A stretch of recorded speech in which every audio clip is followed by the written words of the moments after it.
Say your name again, please. Rupa from Oregon. Rupa Puri.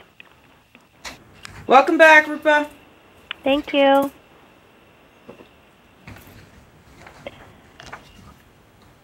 This is Margaret from Albuquerque. Welcome, Margaret. Thank you.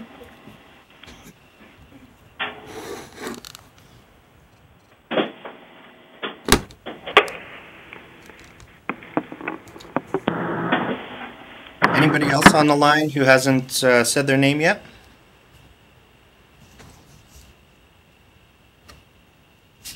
And you may be muted at *pound to unmute.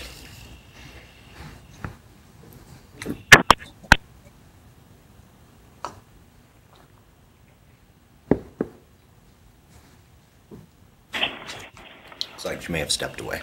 Okay. All right, we're going to mute ourselves for just a minute here, and then we'll start at 8:30.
Hi, and welcome to Envision, New Mexico. Looks like we had a couple of people just join us. If you'd like to go ahead and state your names and where you're from. This is Linda Smith. I'm from Crow Agency, Montana. Hi, Linda. Welcome. Hi. Thank you. This is Nancy Eitler from Pine Ridge, South Dakota. Thanks for joining us, Nancy.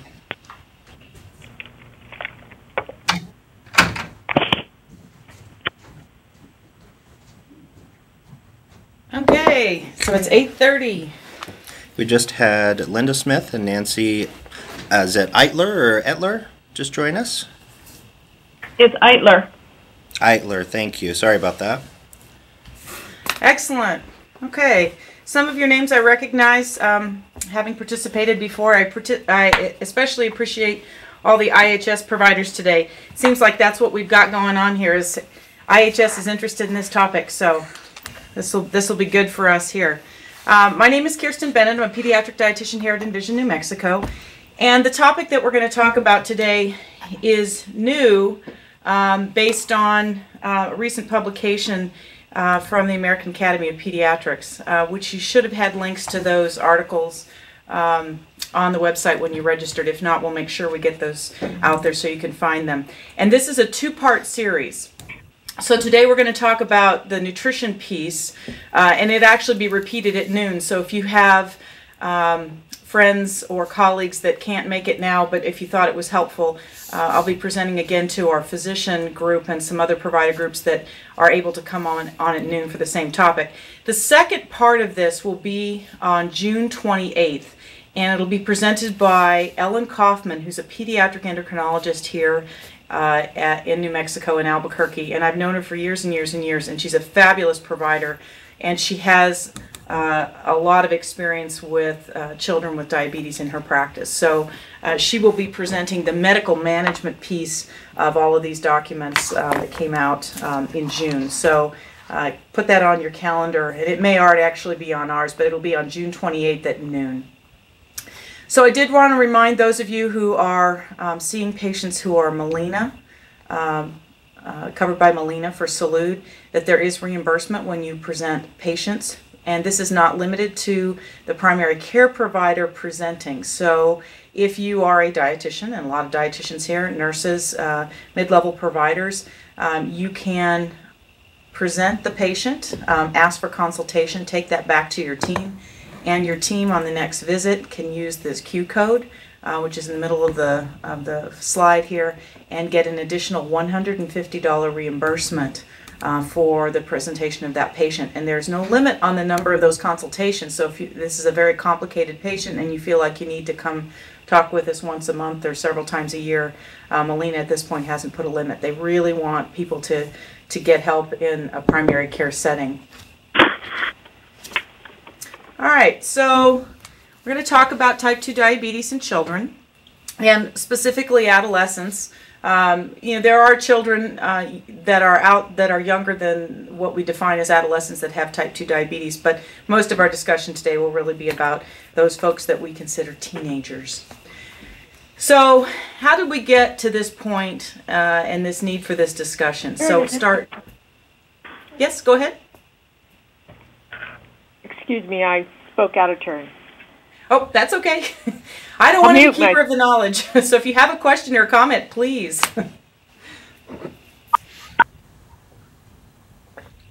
So let's start with how we got here. So 1 in 3 new cases of diabetes in the United States for children who are less than 18 years of age. That diagnosis is type 2 diabetes. Whereas before, when I started my practice more than 25 years ago, most of the children that I took care of who had diabetes had type 1 diabetes. So this is a big shift.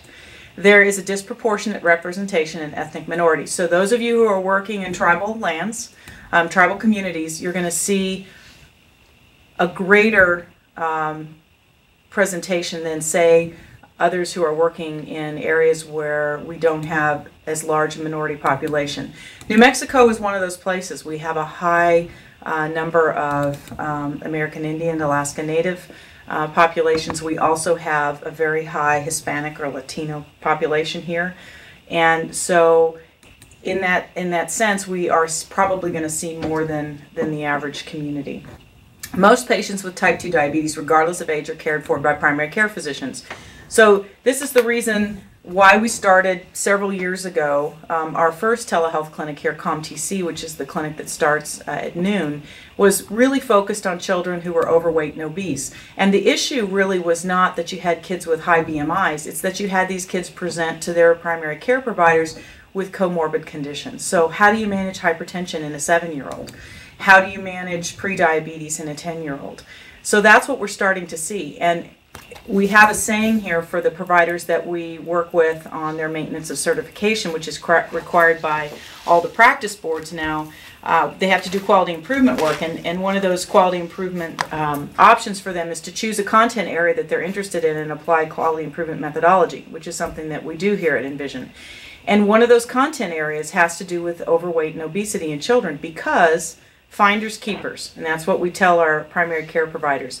In the old days, this occurred so rarely that you could send a child off to a tertiary care center or a specialist for help in management, and you essentially were not managing that child in your own practice.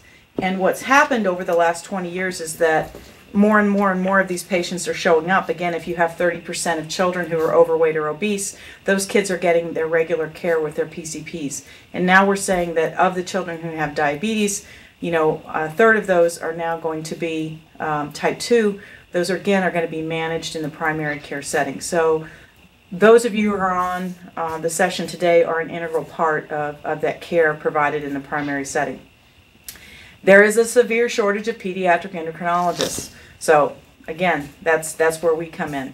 Multidisciplinary team approach to care is ideal. We know that in lots of chronic conditions, and this is just another chronic condition that we're dealing with. We all have to work together and pass the baton when it's time for someone else's skill set or scope of practice to take over, so that the child is getting the best possible care from all of us.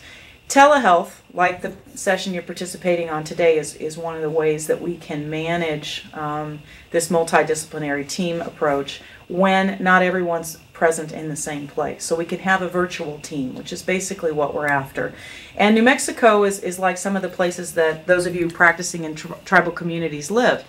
Lots of big space, rural frontier classification, miles and miles and miles between providers and families.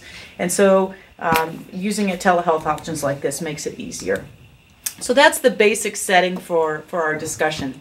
The thing to think about here is that most of us are nutrition providers on a session this morning, and medical nutrition therapy for diabetes is the cornerstone of management. And then that's not new.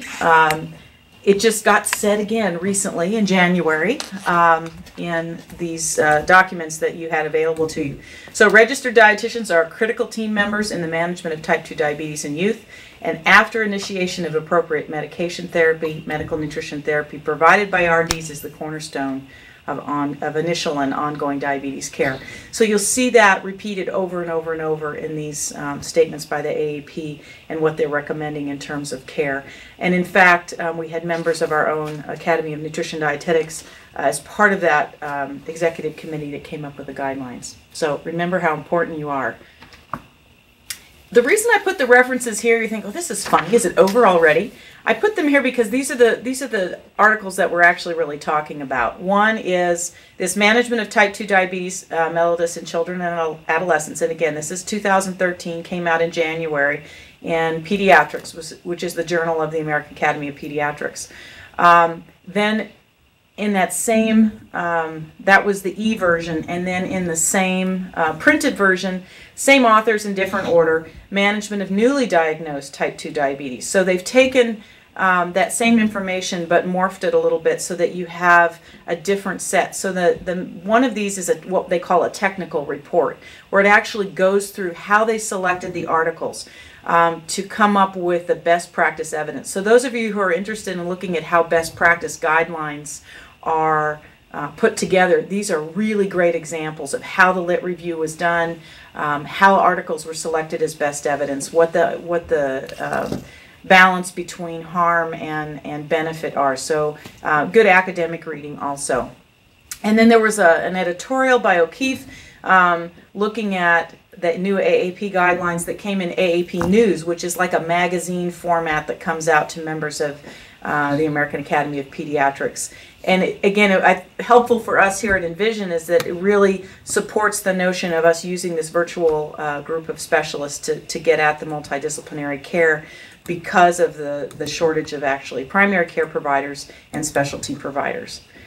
And then those of you who are in pediatrics, if you're part of the pediatric practice group, you get the Pediatric Nutrition Practice Group Building Block for Life, which is a publication that comes 4 times a year.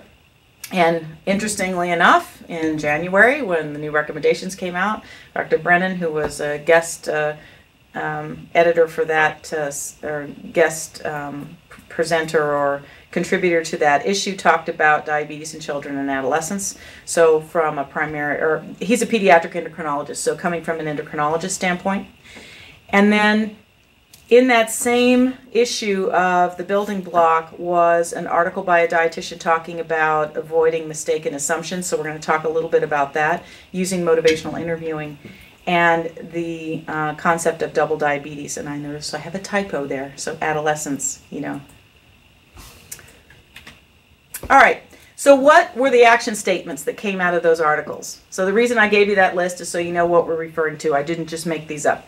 So the first one is initiation of insulin therapy when adolescents present with ketosis, DKA, or when the diagnosis is not clear between type 1 and type 2.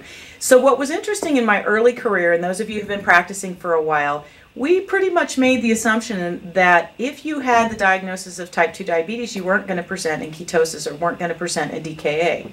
And I remember one child in particular, she was a Native American child that presented to our PICU, and I got a call. At that time, I was not responsible for the inpatient care. They would just call me when specialty patients in my practice showed up in the hospital, and then I would initiate what was to become their outpatient management while they were in the hospital. And she was a young woman who presented in DKA. They weren't sure what she had. She was obviously sick enough to be in the ICU and then discovered that she actually had diabetes. So one of the first cases I remember of DKA in a child with type 2 diabetes. And she was pretty young, 14, you know, so, you know, we're, again, not looking for that in a 14-year-old.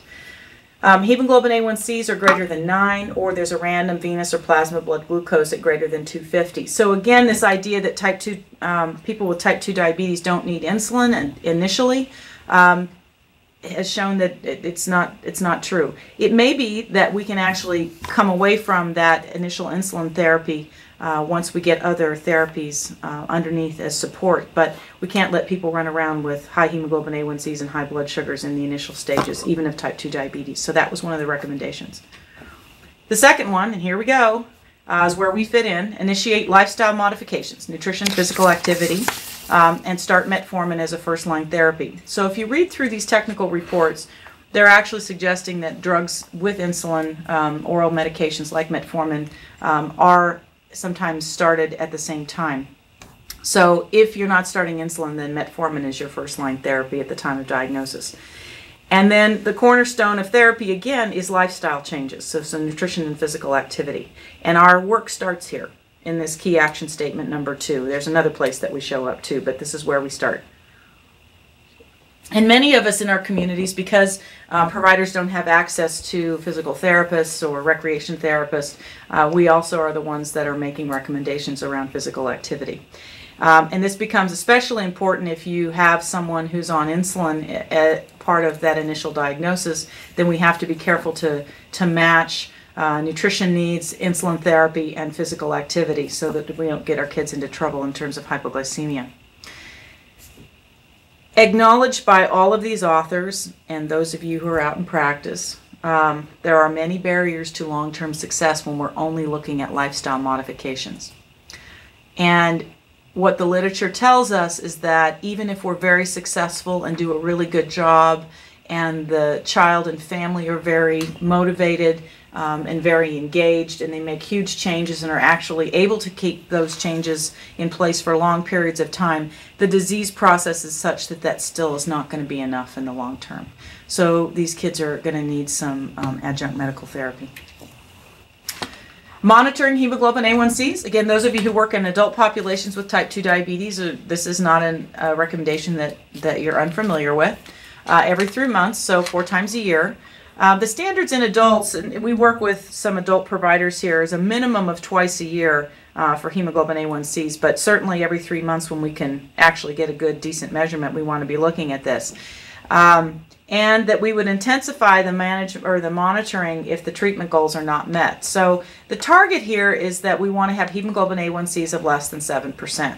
And there's suggestion in these articles as you read them that maybe around 6.5 is where we want kids to be, but certainly less than 7, which correlates to an average glucose of about 120, if you were to flatten it all out. So modifications in medical nutrition therapy that were started under the Key Action Statement 2 and are adjunct to the activity in Key Action Statement 1 are going to have a profound impact on hemoglobin A1Cs over time. Now this is the part that around home blood glucose monitoring that's sort of been sticky for those of us who've worked with children with type 1 and then start working with children with type 2 diabetes. And even with adults. So I'd be interested in thoughts that you all have, on this. I'm a fan of lots of monitoring. So if someone's on insulin, if someone's on medication where I'm expecting it to make fairly profound changes in their blood glucoses, I want to know about that. So I'm a fan of getting kids started on home blood glucose monitoring and doing it 4 times a day like you would with somebody who's on insulin therapy. So getting a fasting and 3 postprandial blood sugars, so that last one being at bedtime. And what this article is suggesting is that certainly you want to do that if you have children who have other chronic diseases that are going on at the same time, or they're sick, they have the flu or sinus infection or something going on. Obviously those on insulin will be doing this at a minimum, but probably more often.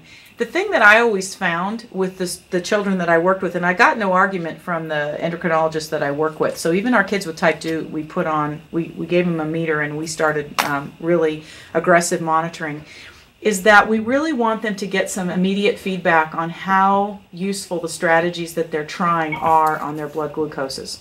When I modify my breakfast, what happens to my blood sugar? When I modify my bedtime snack, when I change my dose of metformin, what is it that I'm doing that's making an immediate change in the blood sugar? And it's not that that's necessarily always going to be positive. Sometimes you'll do something and you won't see a change, and so you're talking with that student or that parent about, this is a one-time measurement. We're going to look at over the course of the day, over the course of 3 days, over the course of the week to see if there's a trend that develops after breakfast. But I'm a fan of immediate feedback because it's useful when we're coaching families and children to make changes.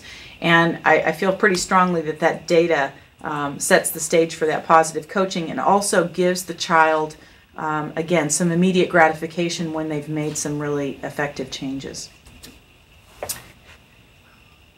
The key action statement number 5 that showed up here is that, again, is where we're key is incorporating the Academy of Nutrition Dietetics Pediatric Weight Management evidence-based nutrition guidelines. Say all that 3 times fast. So what we're going to do right now is we're actually going to go to that website. In addition to that, those of you who are familiar with Envision New Mexico and our website, we have 4 key messages that we use with all of our pediatric providers and our family practice providers that really get at not only prevention but some low levels of therapy. And those are play hard, so an hour a day of moderate to vigorous physical activity. Turn it off, which means turn off recreational screens.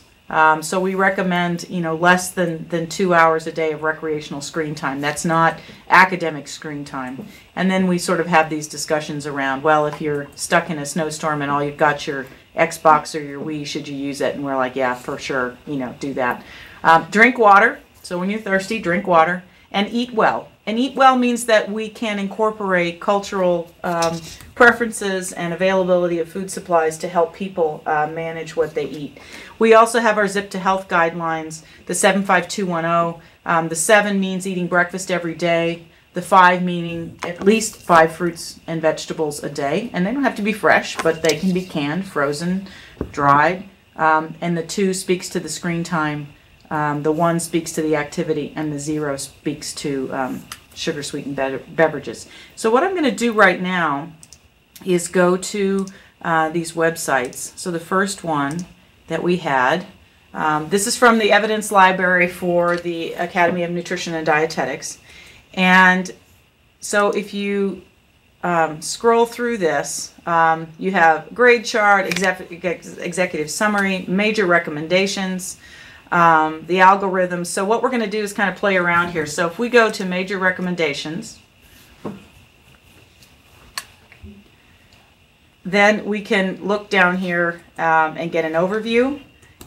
We can look at obesity in children ages 2 to 5. We can look at assessment in terms of energy expenditure, family factors, physical activity, and then we can actually look at the intervention. So let's start with just this nutrition prescription piece here. And I'm not going to go through all of these, but I want you to know that they're there and you should use them. Again, you don't have to come up with your own plan for doing things.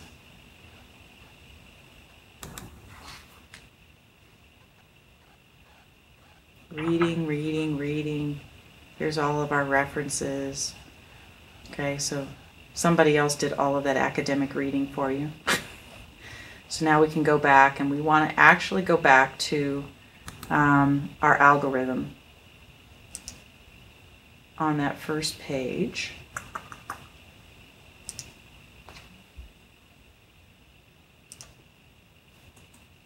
Okay.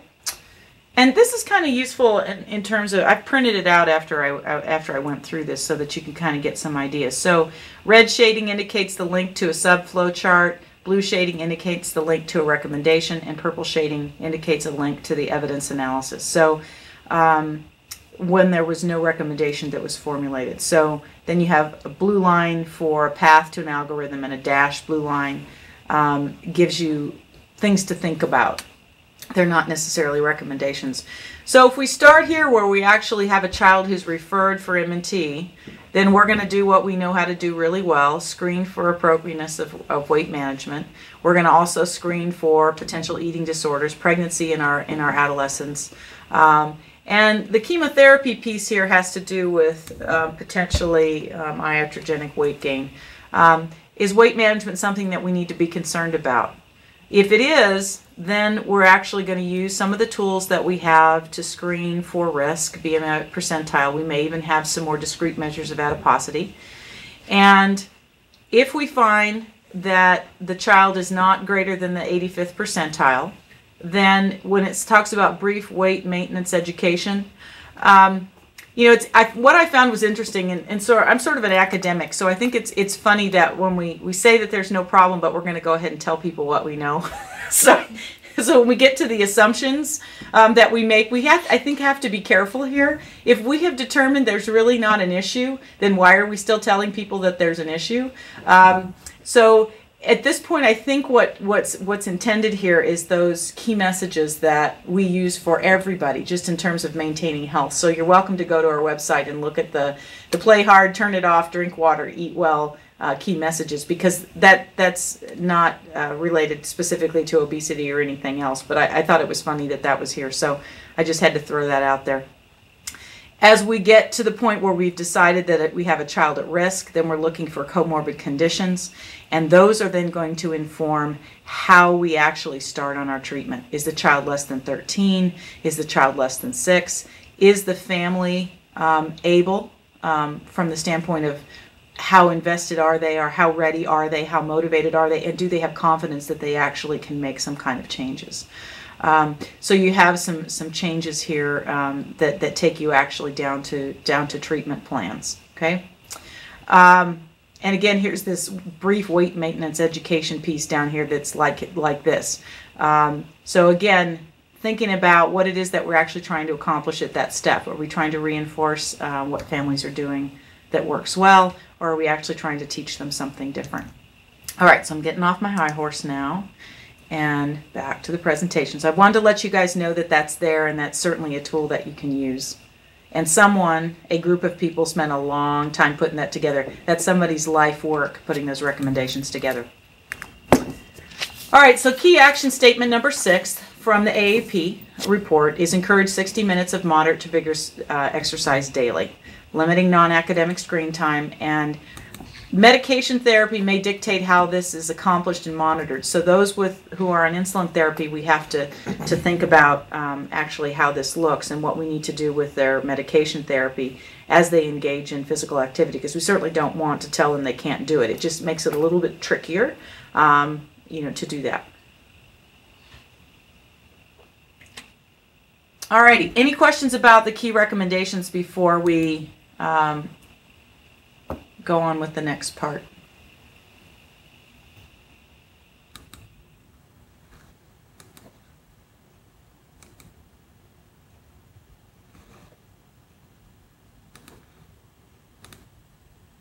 We're all stunned, right? We knew this stuff already, right?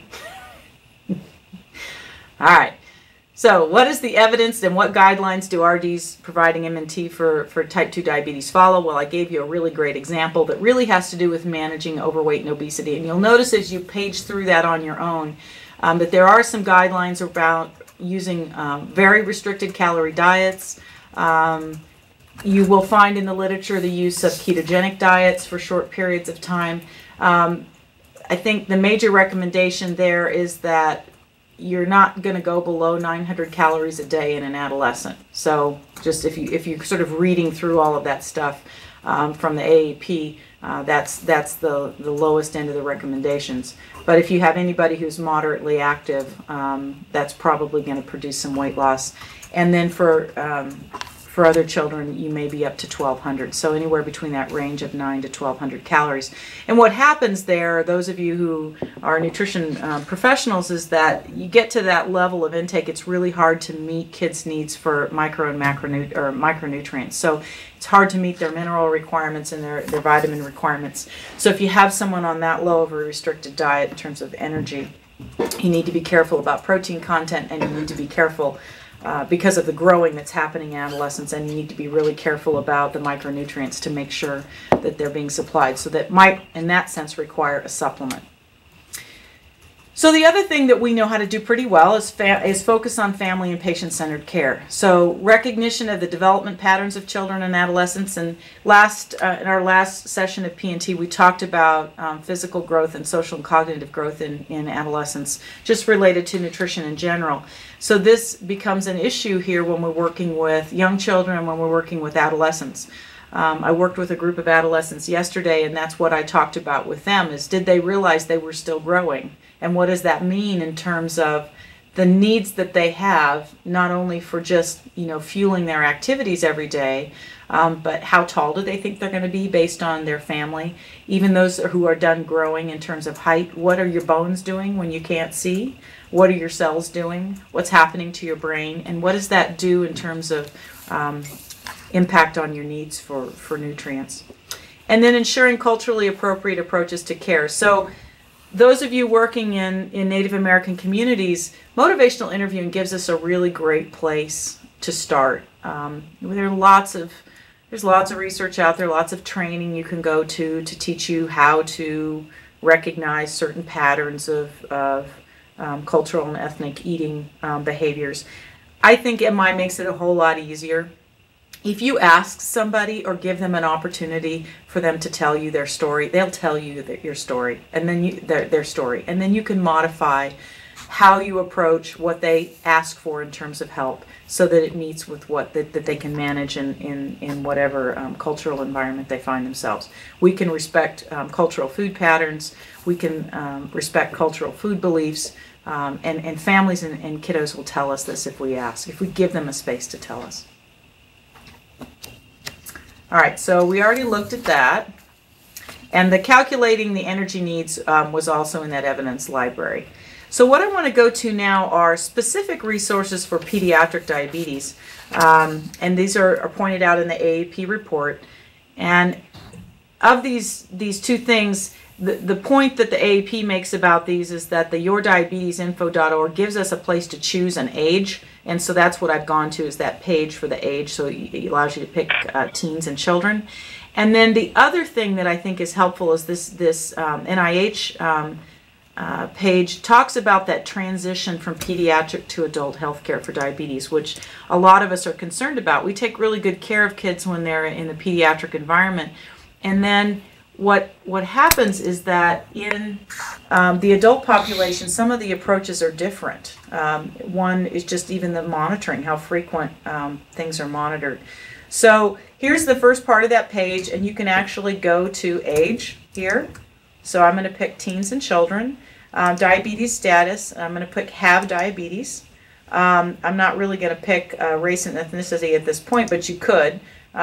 So since we have so many IHS providers on, let's go ahead and choose our Native American population.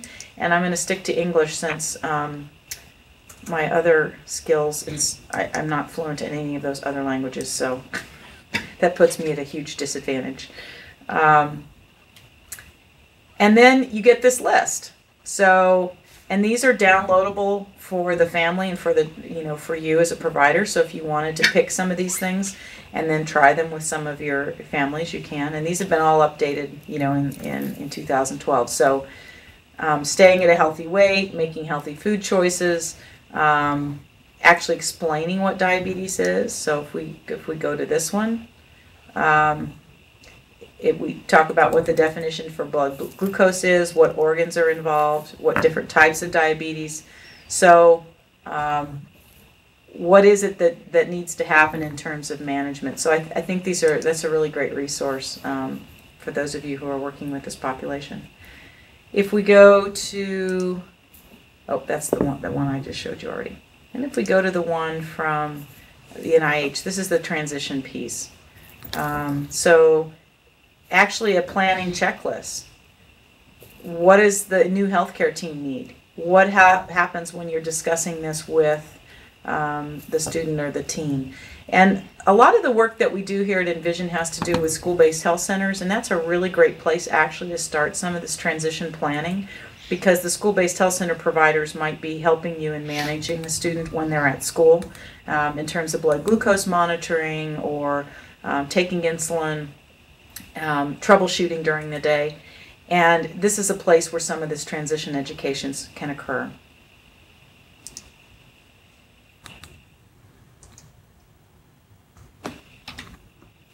All right, so I've gone a little bit over my time, but I wanted to share these with you. These are from the Building Block publication, which was on that early reference list that I shared with you. And these are assumptions. We probably all don't make them, but I'm sure that I have at some point in my career, especially early on when I didn't know better, because I didn't have families slap me on the hand and say, we don't care. Why are you telling us this? So what assumptions do we have to overcome in our care of children and adolescents with diabetes? Number one assumption is our patients are as interested in diabetes education as we are.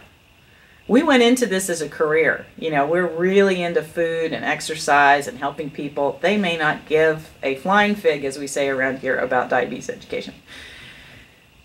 Assumption number two, we know what motivates our patients to change. We don't know. We know what motivates us. We know what our barriers are, but unless we give our families and our children a space to tell us about what they're working around, what their barriers are, what the opportunities are, we aren't going to know this. The third assumption is everyone can read. And that's especially in populations where you have immigrants who speak English or speak Spanish. They may not read or write either one of those languages. So trying to give them written materials may not work. What I found working in my clinical practice is I drew a lot of pictures, and actually I still draw a lot of pictures now in my work. But we'd flip over pieces of paper, we'd use whiteboards, we use sticky pads, we use graphs, and everything that gets said out loud gets drawn in a picture actively with the child and the family. So that they can see that. The other thing that we did is we always practiced all the skills. We didn't just tell you about them. You got to practice drawing up saline for your insulin. You got to practice giving saline shots to people. You got to practice poking people for blood sugars. All of those things were practiced before anyone was left on their own to figure that out. And if we ever thought that any of those skills might be contributing to not knowing what exactly is going on with the therapy, then we would practice the skills again. Assumption 4, patients are willing to meet us more than halfway. Well, again, it's related to number 1. Our patients will eat food we recommend even if they don't like those foods. Yeah, right. Do we eat yucky food? No. You know, I tell most of my patients and my kids too, there's no reason to eat food that doesn't taste good. So what is it that we can do within the context of what families like to eat to make it reasonable with the therapy that they're on to manage their chronic disease? It doesn't mean that everybody has to eat broccoli. Children will respond as adults do. Well, there's a lot of things we know about children's development that makes that, you know, a false statement. So we're going to have to do this differently. Scare tactics that might work with adults don't work with children, and especially don't work with teens. Part of that has to do with their brain development. They don't have that ability for future planning like adults do. They can't see themselves at age 35 or age 50. They're looking at themselves next week and what they're going to wear to the dance. The patient's goals equal the RD's goals. Ask. What is it that they are trying to get at? What are they concerned about? MI gives us a great place to go there. Number 8, effective education doesn't require knowledge of behavior principles. Well, sure it does. You know, education is not just opening up your mouth and saying all the things that you know. It's responding to what's going on with a child and with a family and using what you know about how people change and about how they manage change to help them get where they want to go. Patients and caregivers' expectations are in line with those of an RD. Again, ask your patients, what is it that they want to get out of their management? And it might be different from time to time, so you need to ask them. Just because you ask them the first time, you know, at one visit, when you see them 4 weeks later, those expectations may have changed. So making sure that we give them a space to tell us how we can help. Alrighty, I've talked too long, but I just want to give you guys all a pat on the back. Few other professions play such an integral role in influencing and shaping the nutritional well-being of children in our communities. It's a great time to work in the field of pediatric nutrition. Embrace the challenge. All right, questions, comments? Before we have a case. We have a case presentation today, so.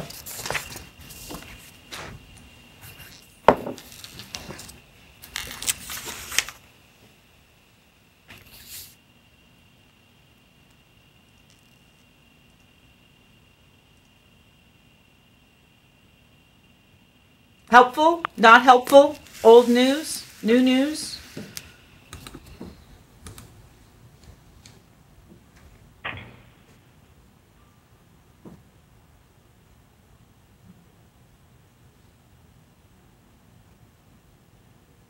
I scared everybody?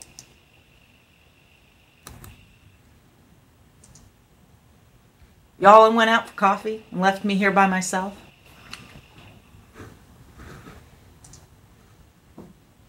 Hello, this is Margaret in Albuquerque, Yes? and I just wanted to say that I work as a school nurse, and so I'm really involved with the management of diabetes of kids at school, and it's really you're right, it's an absolute challenge to implement all of these nutritional recommendations in a school setting as well. So I'm finding this helpful. Okay, good. And Margaret, feel free to call us if you need help. I mean, since you're in town, we're supposed to be a resource. I do. I do. I'm on first name basis with nutritionists in my kids' primary care offices. Excellent. When we have this issue, so it does feel like it's we can work as a team with this, because I feel I'm right at I'm not the family, but I'm kind of the co-family in a school setting with when we're working on these things to get kids to stay in healthy ranges and things like that. Excellent.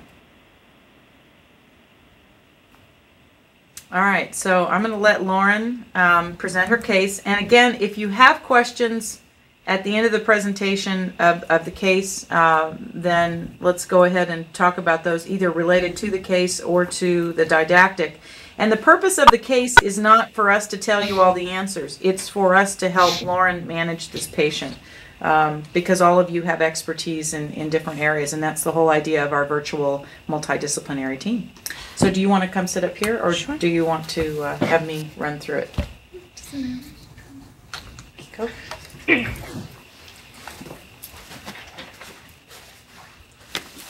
So my name is Lauren, and I'm a dietetic intern, and right now I'm fortunate enough to be at Envision doing my research rotation. So I actually saw this patient in the first week of January. I apologize if you have questions, I'm not able to answer them. But what I noticed is she's a 16-month-old that came in, and she was not in the ICU, she was just in the pediatric unit. And she was born prematurely. She was born at 30 weeks of gestation, and she was still not growing so well. Her height was 72 centimeters, and her weight was only 7.6 kilograms. And what I did too is I put up the growth charts. So it's going to be that one and that one. Okay. So if we look at her weight for length, you can see right here she's pretty small. She's in her Z-score between -1 and -2. And again, that's her weight for length. And if you scroll down, you can see the rest of your WHO charts. Yeah, there you go. Okay.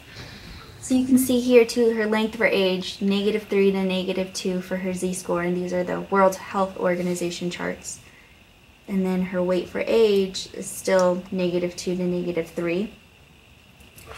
And when I was doing a lit review, I was finding a lot of research about catch-up growth and how they're linking that to these children later on in life being overweight and having insulin resistance and cardiovascular issues, and also just their distribution of fat being different than others. And there's researching also, and I never found an exact answer to this. I think it's still being investigated as far as giving these kids extra protein and rushing their growth